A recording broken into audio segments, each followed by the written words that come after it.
චූටි තරඟකාරියක් ඇවිල්ලා දෙනවා. අපිට නම් පේන ආච්චි කෙනෙක් වගේ. ආච්චි කෙනෙක්ද මේ ඇවිල්ලා ඉන්නේ?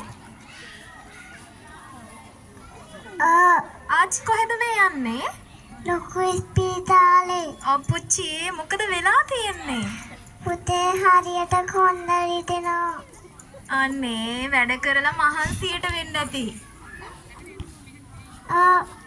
දැන් දොස්තර මහත්තයාගෙන් බෙහෙත් ඉල්ල ගන්නද ඔය යන්නේ? මොනවද ඉතින් ඔයා ගෙදරදී කරන වැඩ? මිදුලතු ගාන මල් කඩන පහන තියෙනවා. පන්සල් යන්නේ නැද්ද? බලන්න රවුමක් යන්න ඔයා කොහොමද ලොකු ඉස්පිරිතාලට යන්නේ කියලා පෙන්වන්න අපිට. මට නම් පේන්නේ ආච්චි අම්මට ගොඩක් අමාරුයි වගේ. හරි අමාරුවෙන් තමයි යන්නේ. ආච්චි අම්මගේ නම මොකද්ද? සුදුමැණිකාච්චි. සුදුමැණිකාච්චි. ආච්චි අම්මගේ වයස කීයද?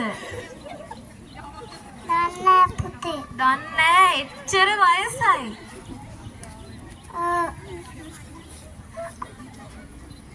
ආච්චි අම්මා දැන් ඉස්පිරිතාලට යන්නේ බෙහෙත් ගන්නනේ.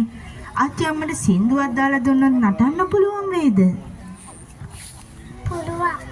ආච්චි අම්මා නටන්නල්ලෝ. කොන්දේ අමාරුවට කමක් නැද්ද?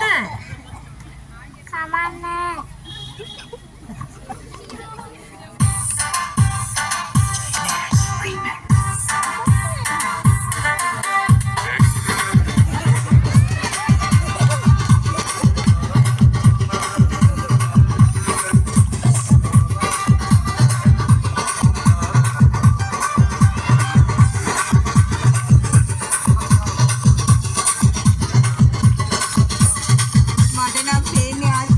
කොන්දේ අමාරුවට බෙහෙත මෙතනින්ම හම්බුණා වගේ.